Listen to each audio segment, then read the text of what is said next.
Okay, let me be back to my... so it was lecture 10. Okay, I have finished the lecture 10. Lecture 11.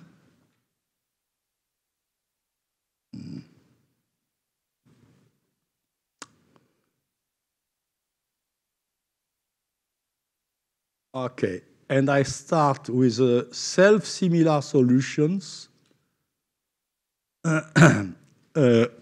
explaining the structure of the flow behind a CG wave, and in the rarefaction wave behind the CG wave. I gave you, in fact, I did not derive everything, but I gave you the result in the planar case, which is the simplest one. Easy. This is easy. This part is easy.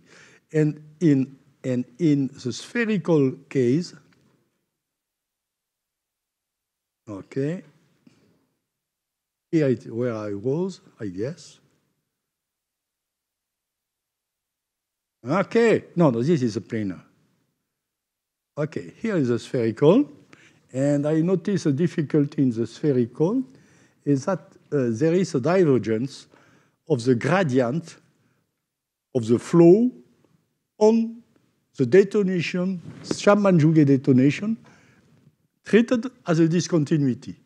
And this, as I told you, this was a main concern of Taylor. He said, oh, in that case, it will be difficult to consider detonation as infinitely thin, because the basic thickness that you have in your problem, it becomes zero. And it turns out that numerically it works very well. Why? It is because it is not difficult to know what will be the type of the divergence. You see, the type of the divergence is written here. Where is it? Standard du over dx. Yes. Oh, there is something wrong in it. Du over dx go to infinity. So it should be 1 over minus c here. You know, this is a mistake. Okay. Oh, yeah, my goodness. Okay. No. Right. I am getting far. I am getting tired. Huh? Okay. You know, look. Here is a solution. This U is going to, this reduced U is going to be 1 at the CG. This is the reduced quantity. And, you know, the square of that is going like 1 minus psi. 1 is here. So now, if you take the derivative of that, you will have the 1 over minus 1 minus psi. Okay? So you know the divergence. You are going to know how it is diverged. And now in numerics, if you know how it diverges, you know how to start from this point. And then you run the calculation. Here are the equations. You run the calculation from the singularity because you know how you reach the singularity. So you start from that, and you calculation, and then at one moment, the velocity is going to be 0, and you stop the calculation. And when you arrive there, here you have the uniform kernel of the uniform kernel of burned gases. You see here you have a uniform kernel of burned gas, and this radius is, you know, in this solution of the here you have an expanding wave behind the Chapman-Jouguet wave up down to the kernel where the velocity is 0, and the boundary of this kernel grows linearly with time, like the sound speed that you have in the burned gas at rest. This is a wonderful work obtained by Zeldovich. But you see, there is an approximation to begin with. He said this is a self-similar solution. Does the solution, let's say, initial in the form of an initial problem as a self-similar solution? It turns out yes. After a short time, it becomes self-similar. This is another problem left to understand, and I have to tell you that I did not understand. Not yet, maybe later on, but maybe I will die before. So this we start. There is a mistake, 1 minus psi here, something like that. You start and you end, okay. Now, let me go to the direct. You say direct in English or direct? Direct. So let's go to the direct initiation problem. What is this problem? You have an energy, a very strong energy source that you are deposit a very strong energy in a small point in a very short time. So you have your mixture, detonable mixture. At one point, boom, you liberate immediately a given quantity of energy, capital E. It turns out that this is well known by the scientists working, that by the experimentalists in a way, that detonation is initiated only if this energy is large enough. If the energy is not large enough, you have flame or not detonation. And the problem is can we predict this critical energy? You see, from the numerical point of view, the problem is that you can initiate your calculation with what is called a blast wave, which is you deposit energy in a point in an inert mixture. This is called a blast wave. You know, whoa, you have a shock propagating at once. When you have an explosion in a small volume, an explosion, and you have a gas outside at rest. You propagate a blast wave. So to begin with, the energy which is developed when you are doing that now in a reactive mixture, the chemical energy which is released is negligible in front of the energy which is deposited. So you know the initial problem that you have to solve numerically. It is you start with a blast wave, inert, with a given energy, and you look at what energy I need, for what energy I am going to have at the end of the detonation. Okay, very well posed problem. So let me start with the work, and this was associated with the atomic bomb. Let's start with a point blast wave explosion in an inert gas, just to understand this solution before to look to the detonation. So to simplify the analysis, you start with a very strong shock.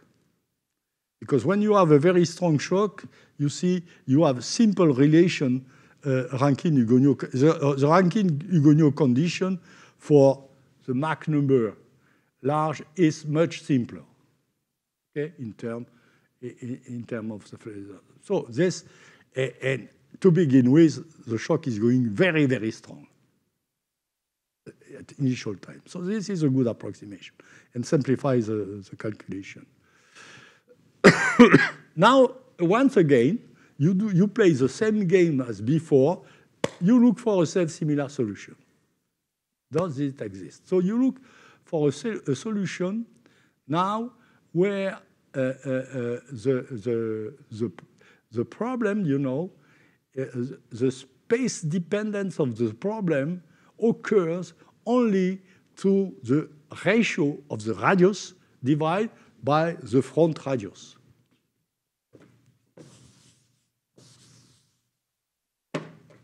You deposit energy here at t equals 0. You have a shock, strong shock, and even if you are reactive, the radius is small, and the energy which is developed by the detonation here, this is going to be an overdriven detonation because it is pushed from behind by the gas expanding in that direction. So even if you have reacting here, this energy developed by the reaction is negligible in front of the energy which is deposited at the origin. This is because the radius is very small, so this volume is small, so the heat release in the detonation, by the detonation, is negligible compared to the deposit energy that you have put inside. So this tells you how, from where you have to start a numerical analysis, for example. You know the initial solution for a very short time after the deposition of energy. Now,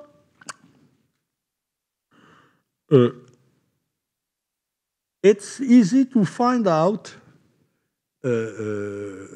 when you, to begin with, forget about the reaction. You found we consider that the gas is inert, and you want to know what is the law of evolution of the radius of the shock when you know the energy that you have deposited at one point at time 0. The solution is easy to obtain, let's say, except for a constant that you are going to obtain it by numerics. All the thing can be obtained by a dimensional analysis. Why? Because you see, you want to see about what will be the history of the radius of this shock, and what will be its Mach number, and so on. So you can obtain immediately this function, radius of the shock in terms of time, by dimensional analysis. When you have a two-dimensional parameter in your problem, which is U, EE, the energy you have deposited, and the density. It turns out that the density is, so now, if you want to build a radius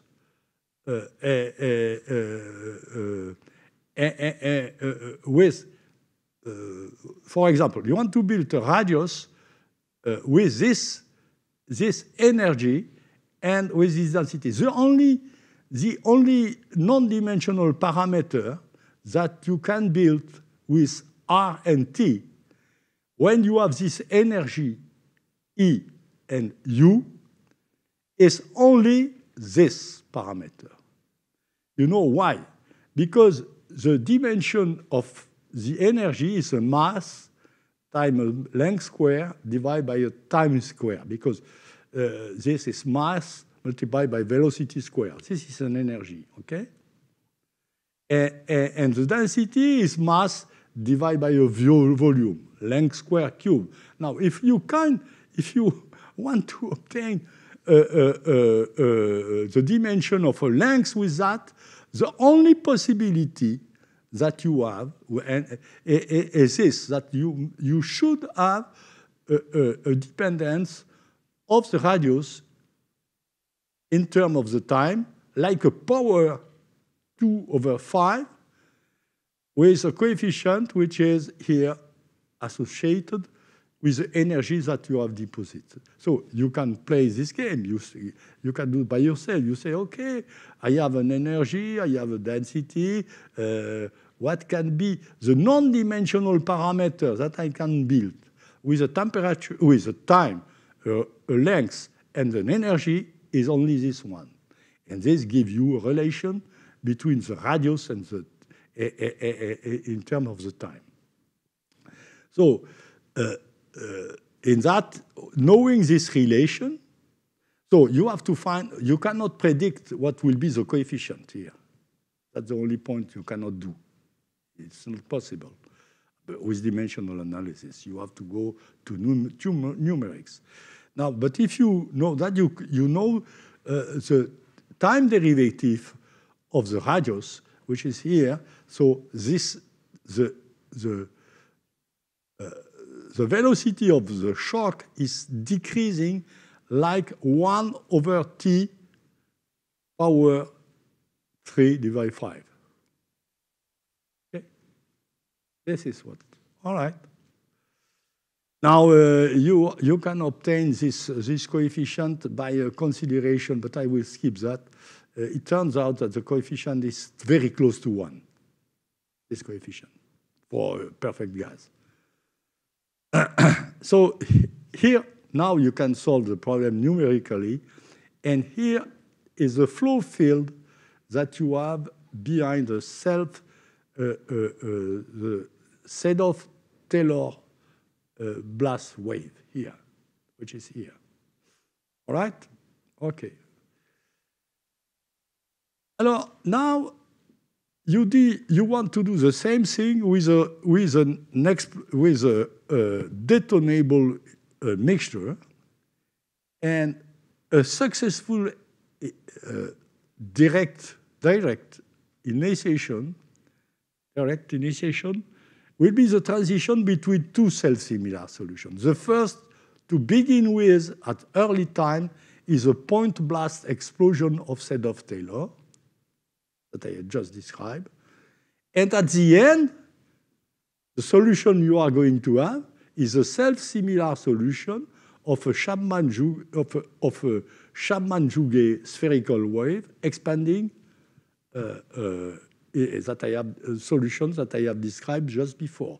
So it is just a transition between two self-similar solutions. This is this is the nature of the problem. Transition, an unsteady problem. Transition between two self-similar, known self-similar waves.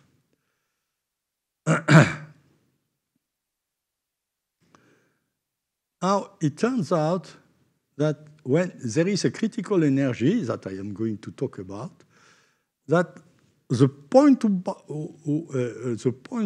blast explosion decrease to a fluid almost at rest, more precisely going to decrease toward an acoustic wave at long distance. No detonation.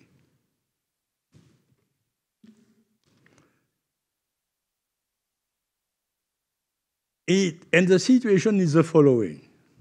When you do numerics, good numerics of this problem, and when you consider that the detonation is a discontinuity, that you have just to use the jump condition across the Chapman-Jouguet detonation, it turns out that you ignite for every energy you have deposited. So there is no critical energy if you consider the detonation as infinitely thin.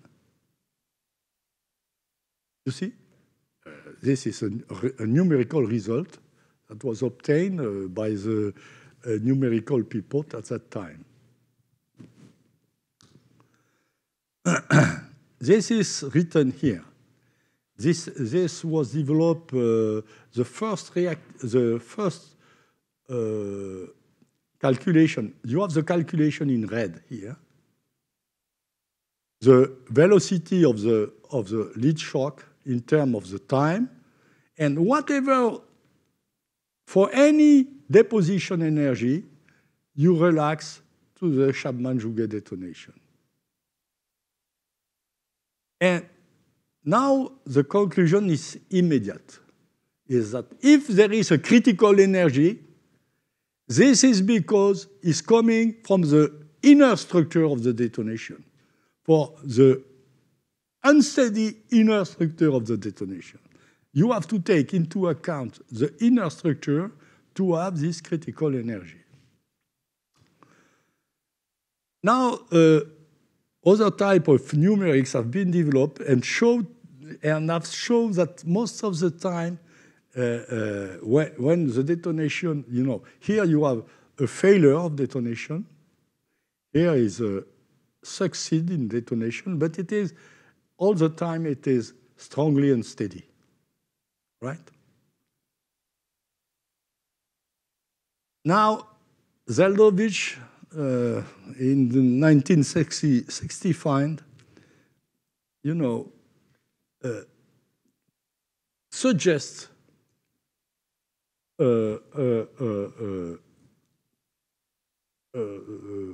critical energy by the following argument, the estimate. He said, okay, in order to have a detonation, you should reach the CG wave in a time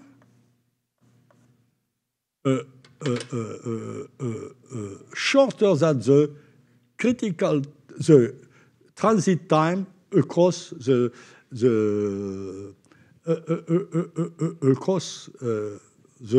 detonation wave.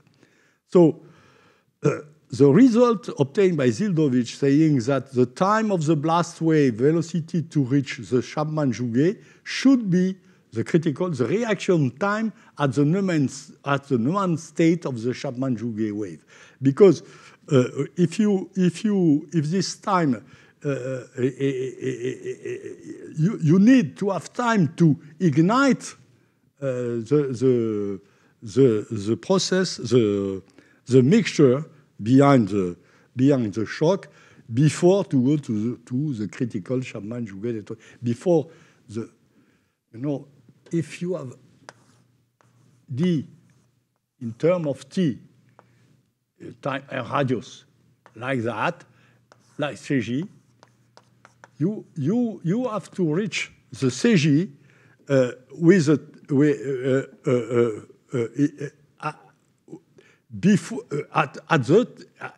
a time sufficiently long to have igniting the mixture. Otherwise, you will go below without initiation.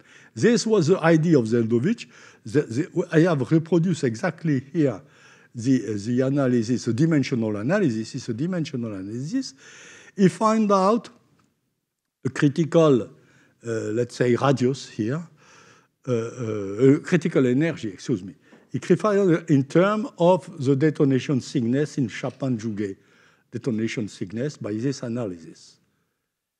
Turns out that, as shown 20 years later, John Lee, that this is smaller by order of magnitude than in experiments. And why Zeldovich published that, and this is very strange, because he published that with experimentalists, and it works. Why it works?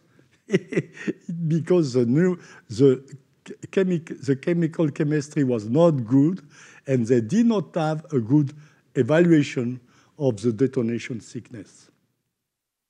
This is, the detonation thickness is a cube here. And it turns out that they overestimate the detonation thickness. You compute that with the kinetics, okay? They have overestimated by the factor 10 to the 2 at the cube. This is terrible. So this analysis does not work at all. And so you need a more precise analysis for that. it turns out that the non-linear curvature effects play an important role in this critical energy. So what I did, that's 30 years in 94, with an excellent PhD student, a Chinese.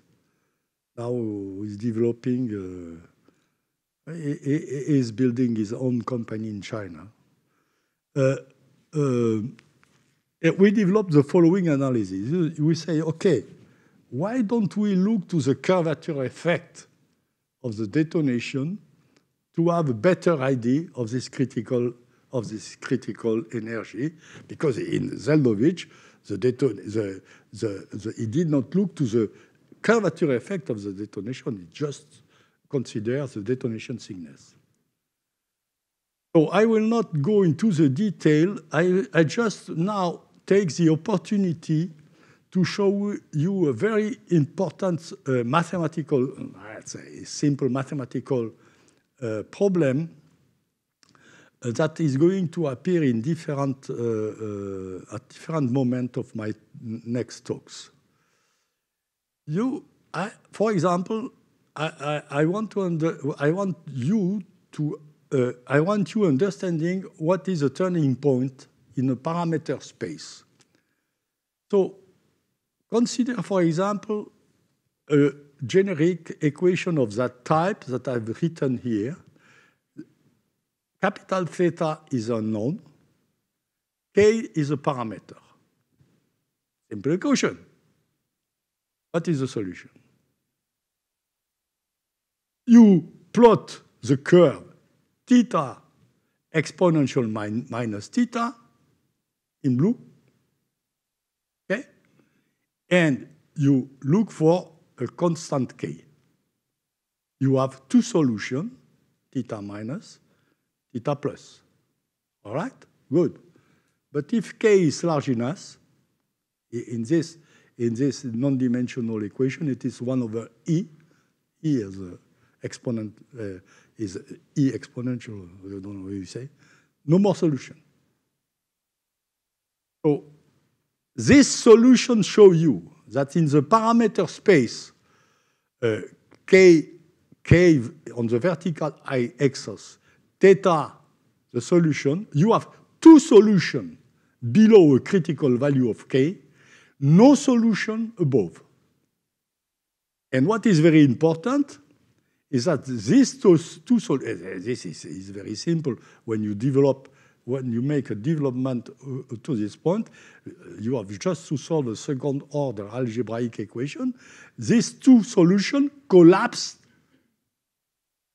real solution, at that point and disappear and become imaginary. So no more solution. So you cannot imagine something simpler than this example. It turns out that in our analysis that we developed with Lontin Hayes, this student, 30 years ago, when we take into account the curvature effect, but also with some approximation, that when you plot the CG velocity in terms of the radius, but now I am looking to quasi-steady state solution. So I have no unsteady phenomena inside the detonation. I just look to what will be the effect of a curvature on the Chapman-Joget velocity. And it turns out that I have, when I plot that in terms of R, there is a turning point. It turns out that you have no more solution curved, steady. When I say steady, I mean inner structure in steady state. This is what I mean steady. So you have no CG, curved CG detonation for curvature smaller than a certain curvature. And when you work with non-dimensional analysis, you plot on the vertical axis the Chapman-Joget velocity minus the planar Chapman-Jouquet velocity, which is the velocity without effect of the curvature. And on the radius, I plot the radius of the detonation divided by the thickness of the unperturbed detonation. So I have two numbers, and we found out at that time this critical. But what is very important is look how much this was done for one Arrhenius law. It was done in a simple, but it turns out that the critical you see is 300 times larger than the detonation thickness. And now you understand why Zeldovich, the analysis of Zeldovich was wrong, because he was based on this thickness. But it turns out that as soon as you have a curvature effect, the solution is 100 times larger, and to the cube, it's, you see, much larger. Now, this is, it turns out that Lantinet, because I was unable to do that, was doing a direct numerical simulation. Yes, I will skip this. These are the details. I will skip. Okay, maybe, let me check. Okay, the basic idea, Lantin did a direct numerical simulation, taking everything into account, starting from the Taylor-Zeldovich solution, and look for different energy deposition. Oh my God. This is the trajectory you obtain when the energy is not very large. When for sufficiently large energy, now the self-similar solution of Zeldovich-Taylor reach the upper branch, acting as an attractor. So it's clear now that if you want to predict this critical energy, you have to take into account this radius here, which is 100 times larger than the. And why it is 100 times larger? It's because the activation energy is large. The key point, once again, is large activation energy. If I did not have large activation energy, I will not have this discrepancy between the critical radius and the detonation thickness. It turns out that this analysis has weakness. And this was, okay, this was, the analysis was criticized by a group, and they were right, say, oh, look, when we look carefully to this, to the numerics, what we found out that, he did not say that exactly because they did not understand, but what happened is the following, is that, you know, even if when you start, you start like that and you are below, you can reignite sometimes. This is in red here. You know, the initial will be below, and following our analysis, you would have said this, for this energy, there is no initiation of detonation. It turns out that for because of unsteady problem, which are not included in our analysis, which was inner structure in steady state, you can reignite. And so this critical energy is less than we have predicted. But it turns out, and they wrote that explicitly in the paper, that the critical radius is okay. So my critical radius here is okay, that it is the critical radius that they obtain numerically is very close, but not the energy because of this unsteady effect. This is, was the situation. No, what time is it? Okay. So recently, I have decided to try to make an unsteady analysis of the problem. This is, but I cannot do that without further simplification. I do that with an additional simplification which is drastic and which is not realistic at all for small heat release. And it turns out that this analysis explains you clearly the physics of the problem, but does not give you the right number that you have in the real experiment. But it will give you the qualitative say. So I will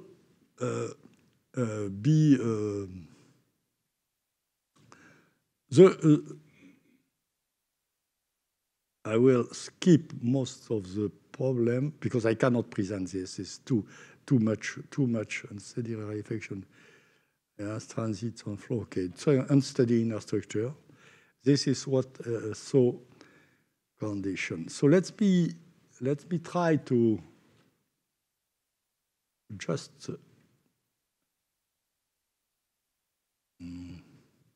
what time is it? Okay, maybe it is time to stop here because I have to to refresh my mind to know exactly what I am going to present to you, because I cannot present the things in details. So I have to present a summary which is interesting from you. So I have to prepare the things a little bit. Okay, thank you very much for your attention.